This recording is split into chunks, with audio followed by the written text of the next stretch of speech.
மேடையில் வீட்டிற்கும் குடும்பத்தாருக்கும் பத்திரிகையாளர்களுக்கும் வணக்கம். இவர் சொன்ன ஒரு முக்கியமான விஷயம், அதாவது ரசூல் பூக்குட்டி அவர்கள் சொன்ன ஒரு முக்கியமான விஷயம், இந்த ஒலி இது பல தொழில்நுட்பங்கள்லாம் வந்திருக்கு. ஆனால் அந்த டயலாக்ங்கிற விஷயம், டயலாக் பேசி தான் இப்போ கூட நான் ஞாபகம் வச்சுக்கிட்டு இருந்து பேசினது சாக்ரட்டிஸுங்கிற ஒரு டயலாக். அது அவ்வளோ பதிஞ்சு போயிருக்கிற ஒரு விஷயம். பேச்சு பிடிக்கும் நமக்கு, பேசி பேசி நம்மளை மயக்கியவர்கள் பல பேர் இருக்கிறார்கள். அது பேச்சு பிடிக்கும் நமக்கு. அதை வைத்து ஒரு வியாபாரத்தில் முதலீடு செய்து அந்த திறமையை வைத்து விளையாடி கொண்டிருக்கும் இந்த இண்டஸ்ட்ரி இந்த ஒரு துறையை கவனிக்காமல் விட்டது பிழை. அது திருத்தப்பட வேண்டும். அதில் எனக்கும் சந்தோஷம்தான். ரசூல் பூக்குட்டி அவர்கள் கனவு மட்டுமல்ல, இது லிசி அவர்கள் கனவு மட்டுமல்ல, என்னுடைய கனவும் கூட. முந்தையெல்லாம் நாங்கள் பேசிகிட்டு இருந்த மைக்கு, பாலச்சந்தர் அவர்கள் சவுண்ட் எக்யூப்மெண்ட்லாம் எங்களுக்கு நல்ல எக்யூப்மெண்ட் கிடையாது. படம் எடுத்து முடிச்சுட்டு அந்த ரெக்கார்டிங்ஸ் கூட சில சமயம் எங்களுக்கு கிடைக்காது. மனசில் வச்சுக்கிட்டு இருந்து பேசின டைலாக் எல்லாம் டைரக்டர் ஞாபகம் வச்சுருந்து கேபி சொல்வாருன்னு நான் பேசுவேன். எச்சி முழுங்குற சவுண்டு வராதுன்ட்டு மைக்கு கிட்ட இப்படி போய் வச்சு எச்சி முழுங்குற சவுண்டு கொடுத்துருக்கேன் நான். ஏன்னா அது வரணும், அப்போ தான் நல்லா இருக்கும்ன்ட்டு. அதுக்கப்புறம் வர வர வர வர மைக்கு சிறப்பாக அமைய நாங்கள் பின்னாடி வர ஆரம்பித்தோம். பின்னாடி சாஞ்சி மல்லாக்கப்படுத்திட்டோம், ரொம்ப வசதி ஆகிட்டோம்.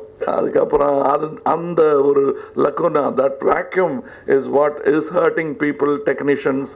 ஆஸ் அ டைரக்டர் ஒரு சவுண்டு சொல்லக்கூடிய கதை கிட்டத்தட்ட மியூசிக்கும் திரைக்கதையும் போஸ்டர்ஸும் சொல்லக்கூடிய விஷயத்த சவுண்டு சொல்லிடும். சவுண்டும் கேமராவும் அவ்வளோ முக்கியமான விஷயங்கள். வசனமே இல்லாத ஒரு விஷயத்தை கேமரா சொல்லிவிடும். ஒருத்தன் பொய் சொல்கிறானா இல்லையாங்கிறத அவன் கண்ணை பார்த்தா தெரிகிற மாதிரி கேமரா பார்க்கும்போது எல்லா நிஜங்களும் தெரிந்துவிடும். அதையெல்லாம் நாங்கள் அனுபவித்தவர்கள். ரவிக்குமார் சார் நான் நல்லா நடிச்சிட்டோன்னு சொல்லிட்டு அப்புறம் ரஷ்யா பார்த்தோன்னா திருப்பி எடுத்திருக்கோம் பல காட்சிகளை. 3 முறை எடுத்தோம். அந்த தென்னாலிங்கிற படத்தில் எல்லோரும் நினச்சிருப்பாங்க அந்த முதல் நாள் நாங்கள் ரொம்ப சந்தோஷப்பட்டு அவ்வளோதான் வெற்றி அப்படின்னு நினச்சிட்டு போயிருப்போன்னு. நானும் கவலைப்பட்டேன். எதுக்கு சார் கவலைப்படுறீங்க, எனக்கு அழுக வந்தது. உங்களுக்கு அழுக வந்தது சரி, அது கேமராவில் தெரிஞ்சுதாங்கிறது சந்தேகம் வந்துருச்சு எங்களுக்கு. மறுபடியும் ரஷ்ஷை போட்டு பார்த்தா என்னுடைய சந்தேகம் அவருடைய சந்தேகமாகவும் வலுத்தது. கேமராமேனும் சளைக்காமல் மாற்றி மாற்றி லைட்டிங்கு மாற்றி எடுத்து 3வது முறை தான் நீங்கள் தென்னாலி படத்தில் பார்க்கும் அந்த முதல் காட்சி. 3வது இதில் யார் பிழையும் கிடையாது. நாங்கள் தேடி கண்டுபிடிக்க முடியாது. கொலம்பஸ் அமெரிக்கா கண்டுபிடிச்ச மாதிரி இருந்தது எங்களுக்கு. ஓஹோ, இப்படி எடுக்கணும் போல் இருக்கேன்னு. ஒவ்வொரு சினிமாவுமே பாடமாக அமையும். இந்த இடத்துல மெத்தனமாக இருப்பதற்கு நேரமில்லை. அதனால் தான் இந்த மாதிரியான முயற்சிகளை பாராட்ட வேண்டிய கடமை எங்களுக்கு இருக்கிறது. ரசூல் பூக்குட்டி அவர்கள் பெரிய கதையை சொன்னார். அவர் எங்கிட்ட சான்ஸ் கேட்டது. எத்தனையோ பேர் வராங்க, அவங்களாம் தெரியும். நானே பல இடத்துல போய் சான்ஸ் கேட்டிருக்கேன். வேண்டாம் தம்பி, நீ வேறு ஏதாவது தொழிலுக்கு போயேன்னு சொன்னவங்களாம் இருக்காங்க. அவங்க படத்துலேயே நான் நடிச்சிருக்கேன்.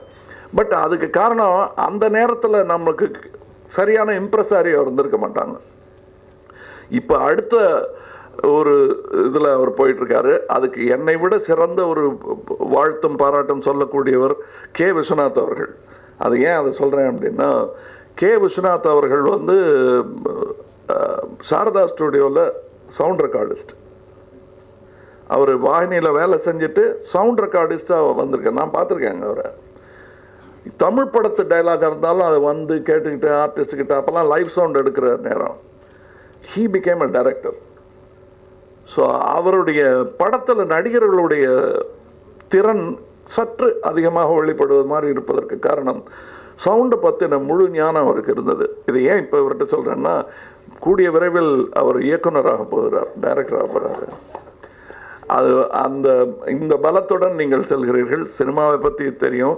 எத்தனையோ பேர் எடுத்த சினிமாவை அந்த சவுண்டை கரெக்ட் பண்ணுறதுனால அதுவே ஒரு பயிற்சி. சினிமா இன்ஸ்டியூட்டில் படித்த பயிற்சி, சினிமா துறையில் படித்த கல்வி எல்லாம் உங்களுக்கு கைகூடும். அதுவும் வெற்றிகரமாக இருக்கும். அந்த அவார்டு ஃபங்க்ஷன்லேயும் முதல்ல வாழ்த்துறது நானாக இருக்கும். அந்த ஆக்சிடெண்ட் நடக்கணும்னு நான் நினைக்கிறேன். நான் வாழ்த்துக்கள். இதில் நிறையா டப்பிங் இங்கே நடக்க வேண்டும், எனது உள்பட என்பது என்னுடைய ஆசை. வாழ்த்துக்கள் லிசி அவர்களுக்கு. அவங்க வந்து பெரிய உழைப்பாளி. இன்றைக்கி வந்து முழு ஒரு வரவேற்புரையை அவங்க நிகழ்த்துவதை பார்த்து கொஞ்சம் இப்படியே யோசிச்சுட்டு இருந்தேன். ஒரு வார்த்தை தமிழ் தெரியாமல் உள்ளே வந்தாங்க அவங்க. இன்னைக்கு அடுத்த வெளுத்து கட்டுறாங்க, எக்ஸ்டம்போராக அடிக்கிறாங்க. அதுதான் அவங்களுடைய உழைப்புக்கு முதல் உதாரணமாக தான் சொல்லலாம். அடுத்து இந்த டப்பிங் தியேட்டரை அவங்க நடத்த போகும் விதமும், இதுவரை அதை கொண்டு சேர்த்திருக்கும் விதமும், அவர்களுடைய தேடலையும் அவர்களுடைய பணிவான அமைதியான உழைப்பும் எனக்கு பிடித்த விஷயங்கள். அது எப்பொழுதும் வெற்றி பெறும் என்று வாழ்த்துகிறேன். இதை அழகாக அமைத்து கொடுத்த, நிர்மாணித்து கொடுத்த அனைவருக்கும் எனது நன்றி. வணக்கம்.